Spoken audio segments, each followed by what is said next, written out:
Very good morning to everyone. Today we are going to start the day with a very important exam going topic, that is neuraxial anesthesia.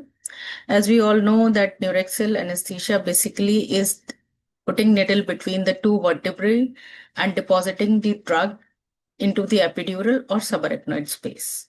It includes spinal anesthesia, epidural anesthesia, or combined spinal epidural anesthesia.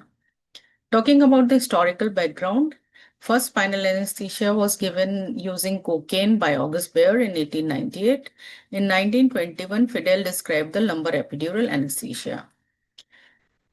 Regarding the relevant anatomy, as we all know, there are 7 cervical vertebrae, 12 thoracic, 5 lumbar vertebrae, and 5 sacrum which are fused, and coccyx 4 which are fused. It is important to understand that the cervical spine as well as the lumbar spine, they have lordotic curvature. However, the this thoracic spine has kyphotic curvature. These are the vertebrae. This is cervical, this is thoracic, and this is lumbar vertebrae. Talking about the parts of the vertebrae, this is the body of the vertebrae, transverse process and spinous process. You can see this is superior articular process, and in between superior articular process and transverse superior articular process and the body of the vertebrae lies the pedicle. However, between the superior articular process and the spinous process lies the lamina. And when you will see this thoracic vertebra, you can note that the spinous process is quite angulated. However, in the lumbar vertebra, the spinous process is more or less horizontal. Talking about the surface landmark, the C7 vertebrae is the most prominent vertebrae and it can be palpated very well. And if a line is drawn from the tip of the scapula, it will pass through the T7 vertebrae. As we all know that while giving the spinal anesthesia, we palpate the highest point of the iliac crest, and when a line is drawn, it will pass either through the L4 vertebrae or between the L4, L5 interspace. Talking about sacral hiatus, you can draw a line from posterior superior iliac spine joining both the posterior superior iliac spine, and a downward equilateral triangle is drawn.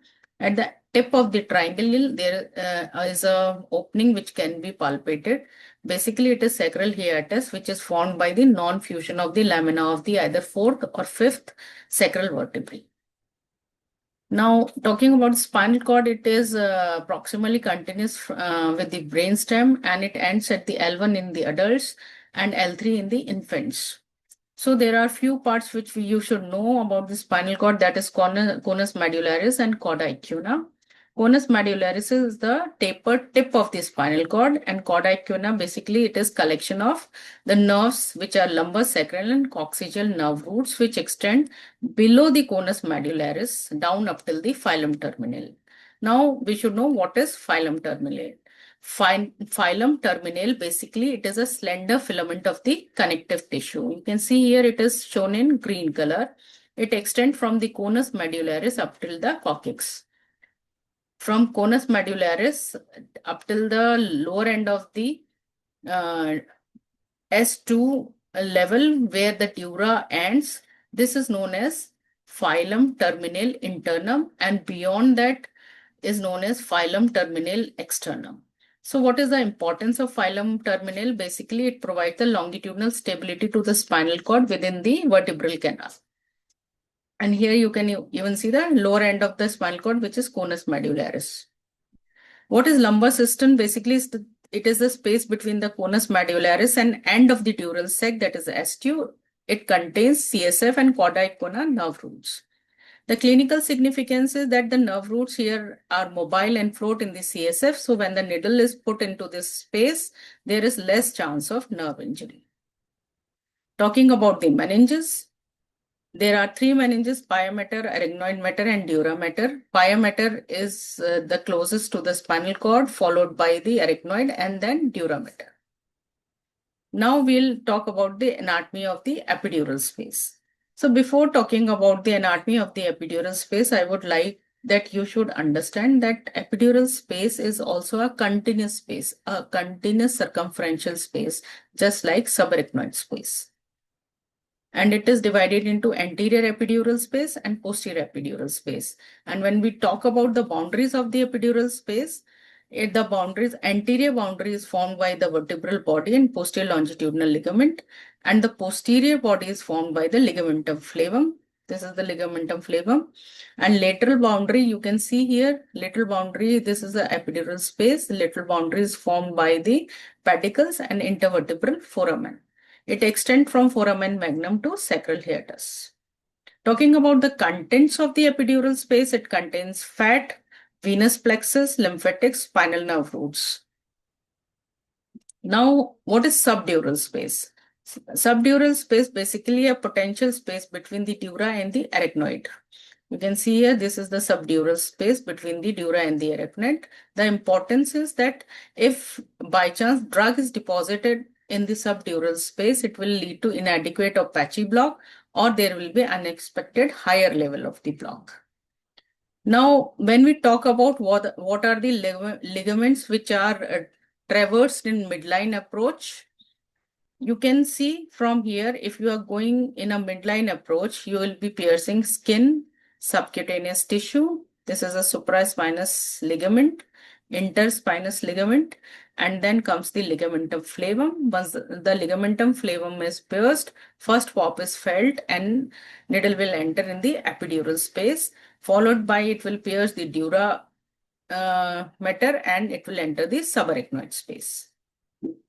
When we talk about the paramedian approach, there are two ligaments which are bypassed, which are supraspinous ligament and interspinous ligament.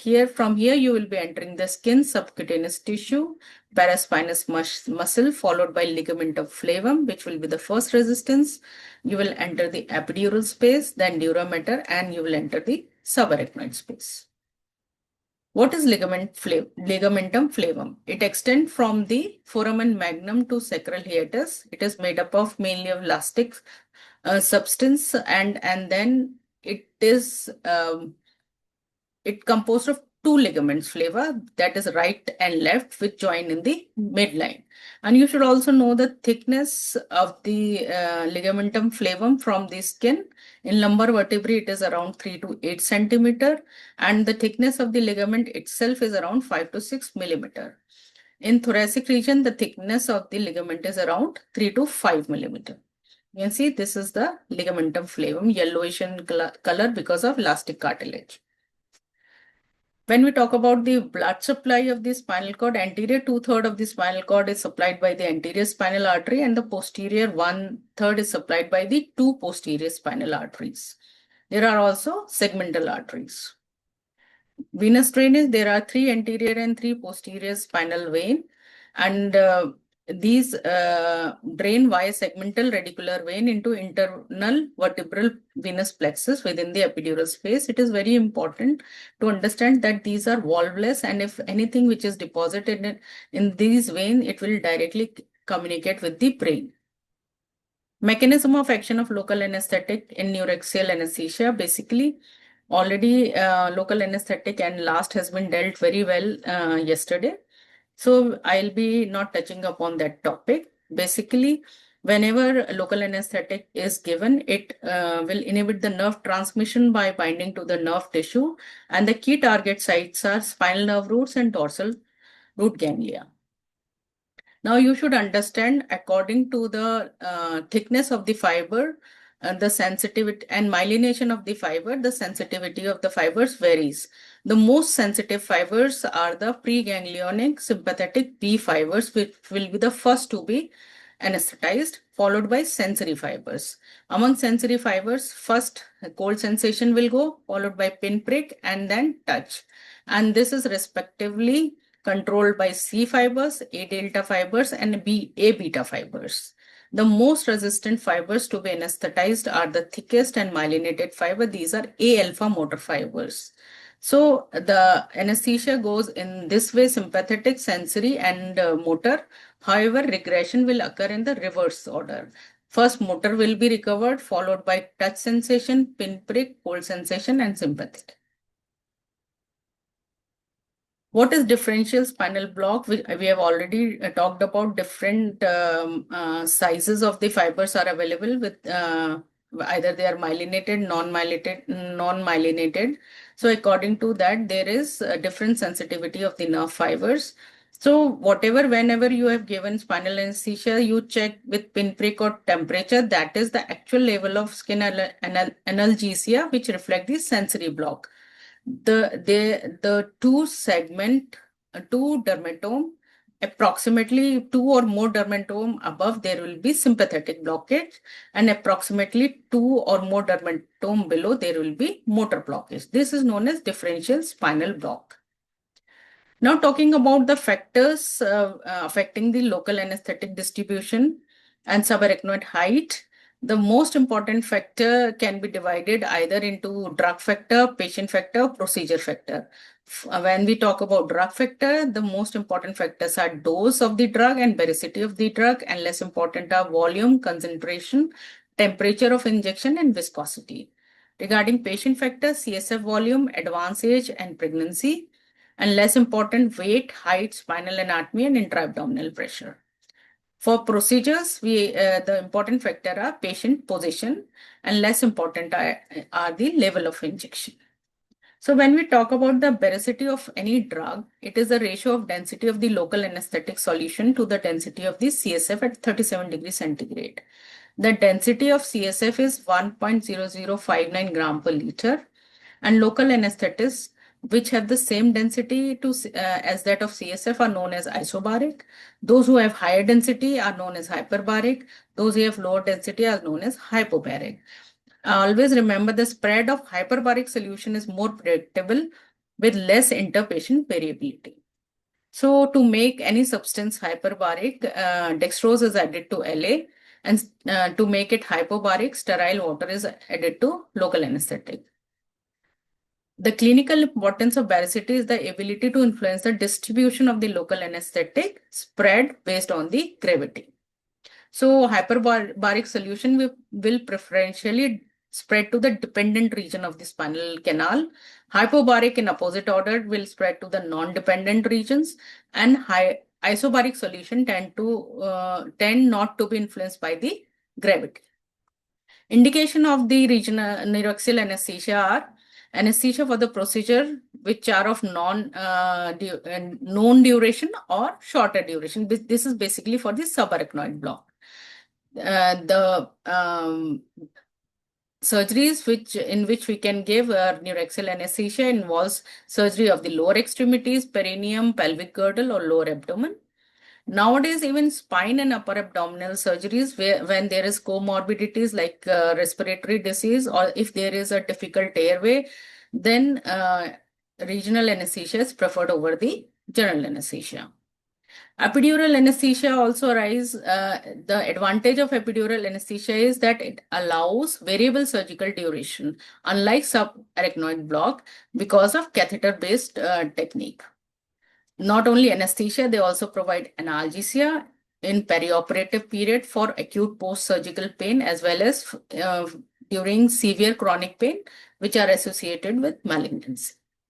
Contraindication, when we talk about contraindication, there are absolute and relative contraindication. Absolute contraindication, patient refusal, localized sepsis, and allergy to any drug which we are depositing into the neuraxial region, a patient inability to maintain the stillness, and raised ICT.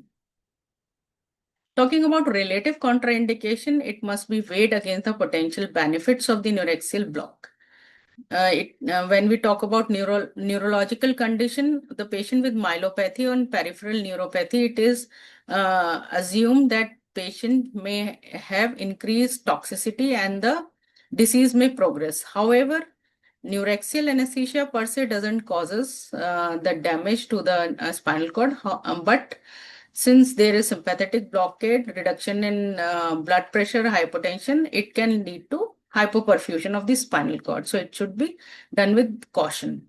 Spinal stenosis, a higher level could be achieved, so lower doses should be used. Spine surgery per se doesn't cause any complication if the neuraxial anesthesia is given in post-spine surgery. However, it could be difficult and the spread of local anesthesia will be unpredictable. In multiple sclerosis, since there are demyelinated fibers, they may be more prone to toxic effect of local anesthetic. So it is prudent to use lower dose and concentration of local anesthetic.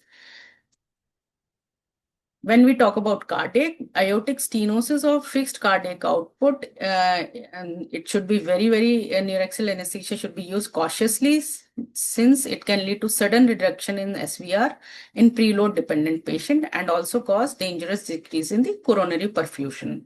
Patient with hypovolemia, it is very important to correct the hypovolemia and then proceed if it is necessary.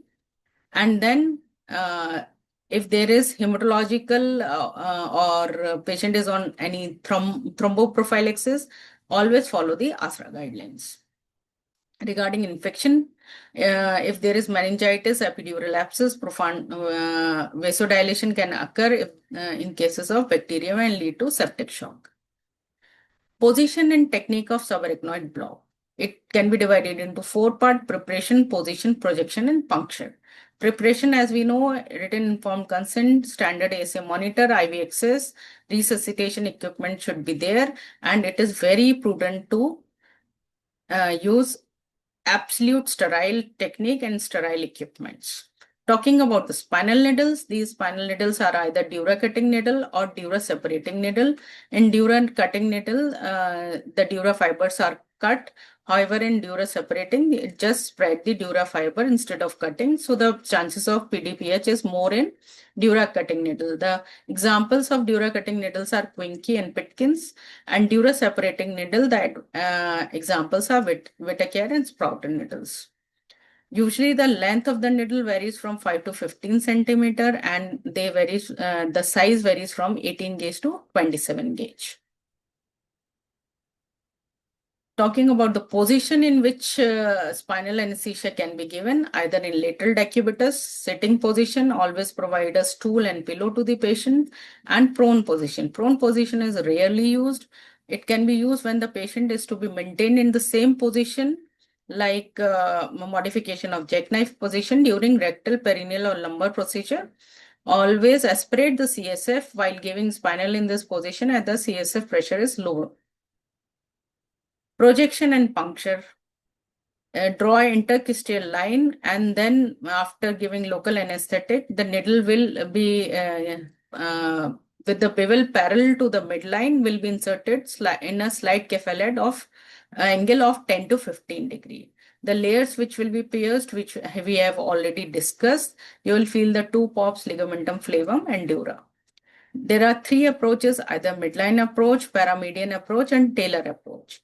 We'll talk about Taylor approach. In Taylor approach, basically it is a modified paramedian approach via L5-S1 interspace. The needle is inserted. You palpate the posterior superior iliac spine. 1 centimeter medial and 1 centimeter caudal is the insertion site, and the angle will be median cephalad at 45 to 55 degree angle. When we talk about the special kind of spinal anesthesia, it could be either continuous spinal anesthesia where microcatheters are used. However, there are cases reported with Cauda-Equina syndrome, probably due to lumbosacral pulling of the local anesthetic. So it has been become less famous. Unilateral spinal anesthesia, small dose techniques. It utilizes small dose techniques that capitalize on the baricity and the patient positioning to hasten the recovery. Nowadays, again, we are in hot talks with this segmental spinal. So we should know, as it can be even asked in exam, target specific spinal segments are blocked in segmental spinal, and it provide localized sensory block with minimal motor block. Thoracic spinal anesthesia can be given with low dose local anesthetic plus minus opioid. It is injected in the thoracic interspaces, either T4 to T6, T10 to T11 most commonly. So remember that in segmental spinal, isobaric solution is used, which limits the spread. The advantages are it is precise and targeted block. It preserves the lower limb motor function, provides stable hemodynamics, reduces the postoperative nausea, vomiting, early ambulation, and faster recovery can be guaranteed. The disadvantages are that it is technically challenging and there is risk of high spinal if excessive cephalad spread happens. Now, how you are going to manage, monitor the block. It has to be monitored in three ways. Assessment of sympathetic block can be done by monitoring the heart rate and arterial blood pressure. And for sensory block, you have to look for the loss of sensation of cold by using either ethyl chloride spray, ice or alcohol swabs, loss of sensation of pinprick by the needle, and loss of sensation of touch can be done by Von Frey's hair. Motor block can be assessed by using modified Bromage scale. It is divided into 0, 1, 2, 3 grade. 0, there will be no motor block. In 1, there will be inability to raise the extended leg, however, able to move knees and feet. In 2, inability to raise the extended leg and move knee. Both neither patient will be able to raise the extended leg or move knee. However, the patient will be able to move feet. Then third is the complete motor block that the patient will not be able to move feet also. Drug distribution in the epidural block.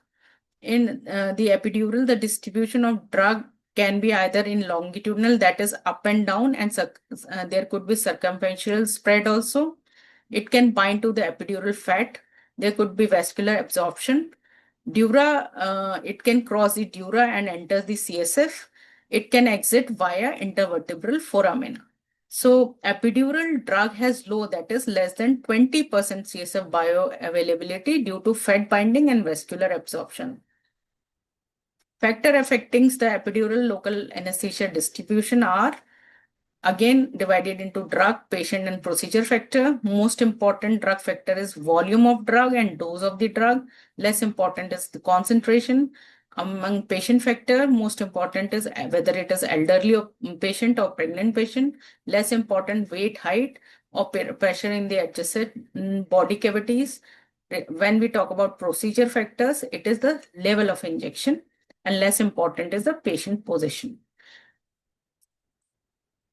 Talking about the drug factor, volume and total mass of injected is most important. As a general principle, 1 to 2 ml of the drug is required per segment to be blocked. Other additives such as bicarbonate, epinephrine, and opioids, if added, they will influence the onset, quality, and duration of the analgesia and anesthesia. However, they will not affect the spread. Talking about the patient factor, age can influence the epidural block height. Approximately 40% less volume is required in elderly patients. Why? Because there is decreased leakage of local anesthetic through the intervertebral foramen as the vertebral height is reduced. There is decreased compliance of the epidural space and increased sensitivity of the nerves in elderly patient. In pregnant patient also, the drug requirement reduces because of engorgement of the epidural veins secondary to the increased abdominal pressure. And increased sensitivity of the nerve is due to progesterone, and there is decreased compliance of the epidural space. Procedure factor, it depends at what level you are giving the injection. In upper cervical region, the injected will mostly spread in caudal. In mid-thoracic region, the spread is equal, cephalad and caudal. And when you give in lower thoracic, it spread primarily into cephalad region. When lumbar epidural is given, the spread is more cephalad when compared to caudate spread. Okay. Now talking about the patient position, epidural spread doesn't depend much on the gravity, and needle bevel direction and speed of injection also do not appear to influence the spread of bolus injection. Epidural technique is also done in the similar, more or less in the similar manner. Preparation will be same. Talking about the epidural needle, two-phase needle is most commonly used needle. It is available in 16, 18, 20, and 22 gauge. And at the end, you can see the tip is curved at an angle of 15 to 30 degree. It is known as Huber tip. It reduces the risk of accidental dural puncture, as well as it will guide the catheter cephalad. And here needle, you can in the shaft of the needle, you can see there are markings which are 1 centimeter apart. There are other epidural needles which are Crawford needles and Hasted needle. Crawford needle had straight tip, there will be higher chances of dural puncture. Hasteed needle is nothing but modified Tooheys needle. It has a rounded tip and the bevel opening is at 2.7 mm from the tip. Epidural block can be given either in lateral decubitus or in sitting position. And when we talk about the puncture site always depend what kind of surgery we are getting done. So if you are going to get hip lower extremity op surgery, suggested level are L2 to L5, and in colectomy, APRs, upper abdominal surgery, lower thoracic segment insertion of the needle should be T6 to T8. In thoracic, it should be T2 to T6. Epidural anesthesia approaches median, paramedian, or caudal. When we are going through the median approach, the Toohey needle is advanced 10 to 15 degree cephalate in lumbar region and lower thoracic region. However, when we target the mid thoracic region, the more cephalate angle should be used or go for the paramedian approach. When we talk about the paramedian approach, it is used in mid or high thoracic region because of angulation of the thoracic spine, and there are narrow spaces which will render the midline approach difficult. For paramedian approach, you can go 1 to 2 centimeter lateral to the inferior tip of the spinous process, corresponding to the vertebra above the desired level. Okay. So needle is advanced horizontally until the lamina is reached. Once the lamina is reached, change the direction of the needle more cephalate and enter the epidural space. Once you will pass through the ligamentum flavum, you will feel the loss of resistance. Now, how will you identify the epidural space?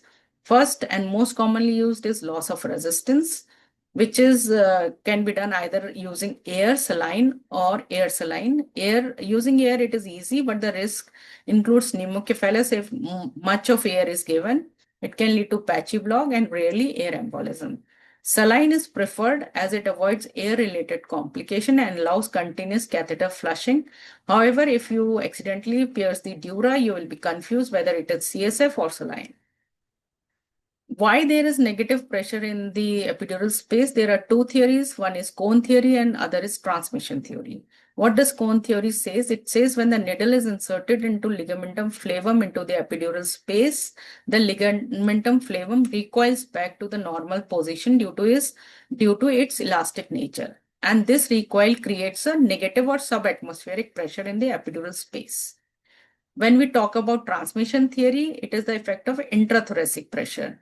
During inspiration, there is negative intrathoracic pressure, which increases during inspiration, and this pressure is transmitted through the intervertebral foramina and venous plexus mainly to the thoracic epidural space. Okay.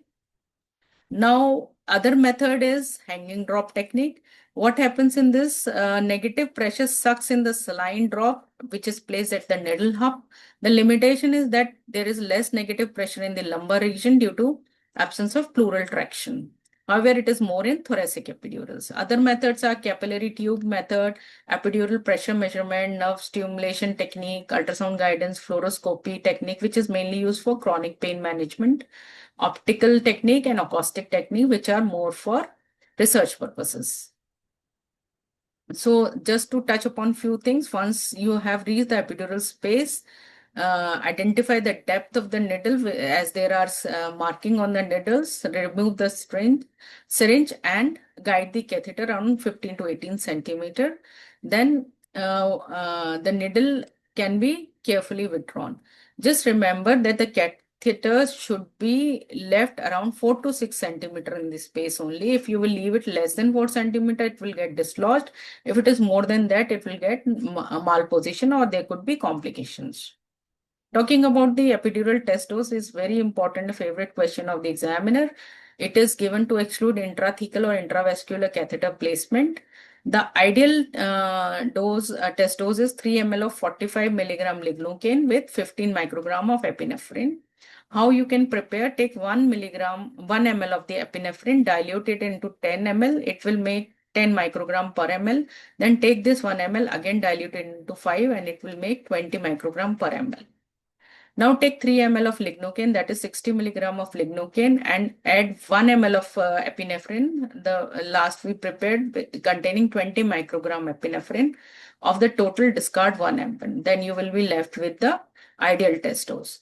The endpoint of testing is increase in systolic pressure more than 15 mm of mercury, or increase in heart rate more than 10 beats per minute.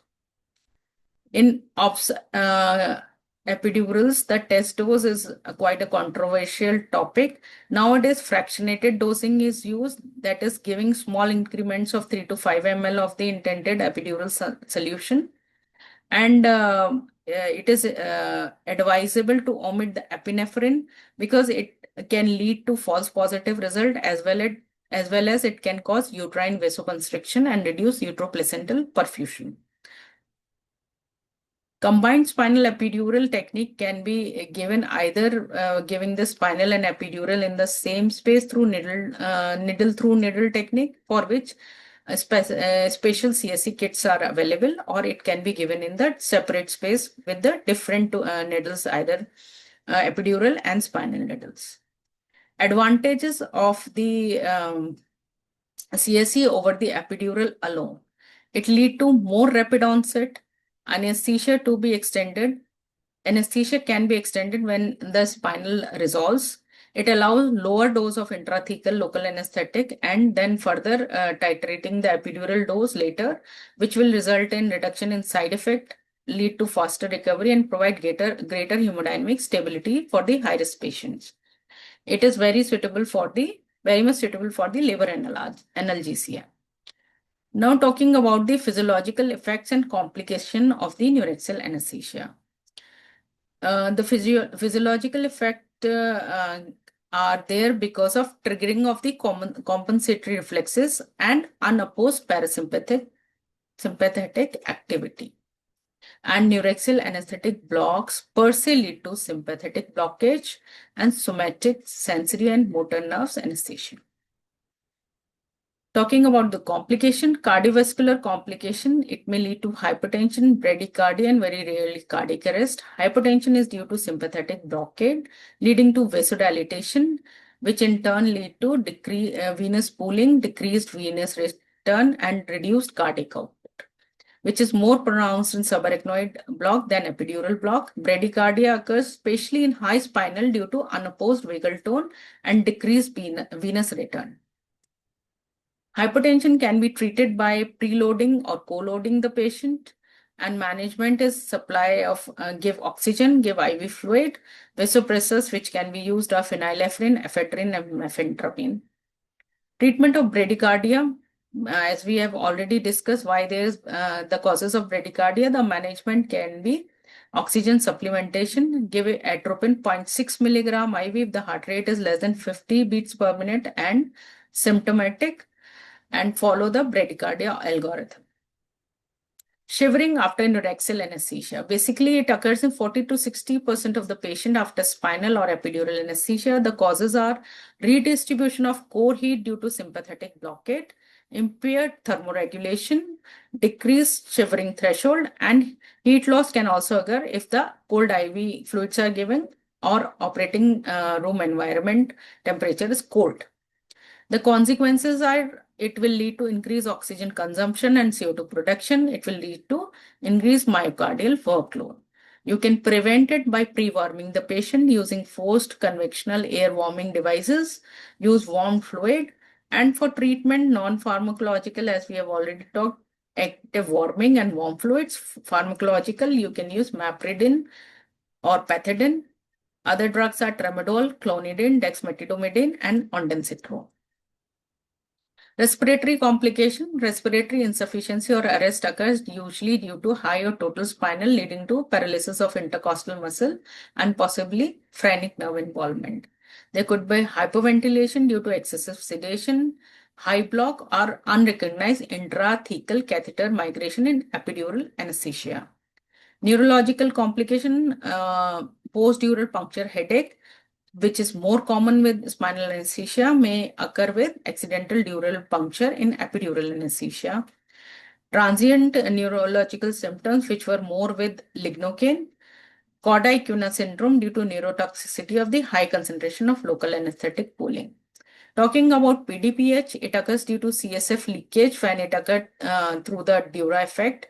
There will be reduction in the CSF volume and intracranial pressure will be reduced, leading to traction on the meninges and intracranial structure, especially when the patient is in upright or sitting position.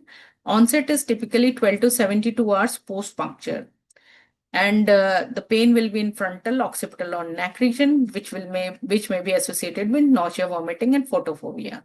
The risk factors are larger size of the needle, cutting needle like Winky, multiple dural puncture attempt, young age, female, and pregnancy.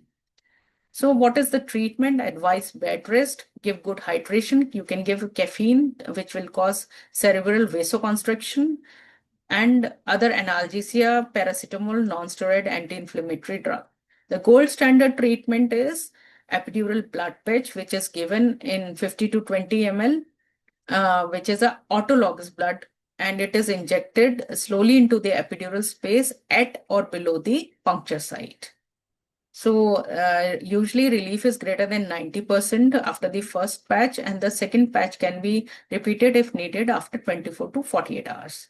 Other treatments or alternative treatments are greater occipital nerve block, epidural saline injections, phenylpalatine ganglion block, or ACTH analog. The rarest of complication could be spinal cord injury, epidural hematoma or abscess, nerve root irritation or damage.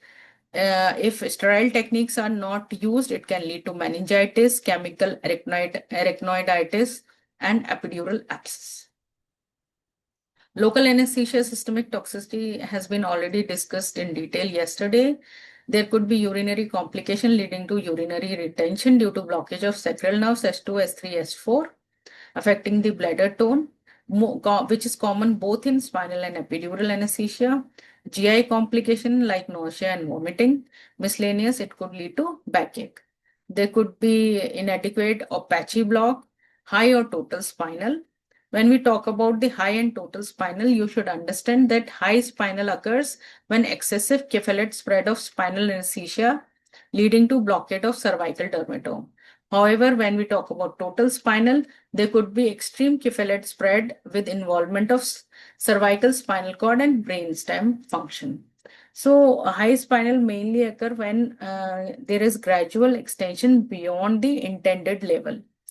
And total spinal, often there is sudden, especially after unrecognized intrathecal dose while attempting for epidural anesthesia. The clinical feature are hypotension, bradycardia, dyspnea, which will be more marked in total spinal. It can lead to respiratory arrest, loss of consciousness also. So here, whenever this happens, it is important to follow A, B, C, D, E, and prompt action should be done whenever you encounter high spinal or total spine. Comparison to general anesthesia. The advantage of Neuraxial anesthesia over general anesthesia, it provides better analgesia, avoid airway manipulation. There are fewer side effects, low risk of post-operative nausea and vomiting, early recovery and mobilization. There will be decreased blood loss due to vasodilatation, low risk of thromboembolism as it leads to early ambulation, and there is improved venous return, reduced cognitive dysfunction, preserved gastrointestinal mobility, less surgical stress response, and immune dysfunction. It is safer for high-risk patients, that is with respiratory disease, and neuraxial anesthesia is also cost-effective over general anesthesia. So when we talk about general anesthesia, it also have advantages over neural anesthesia. When patients requires better hemodynamics, general anesthesia is desired, and general anesthesia also offers definitive control of the airway and allows for immediate post-operative pain management. General anesthesia is given whenever regional anesthesia is contraindicated. So these are the examination questions. I hope I have done justice with the topic. Thank you.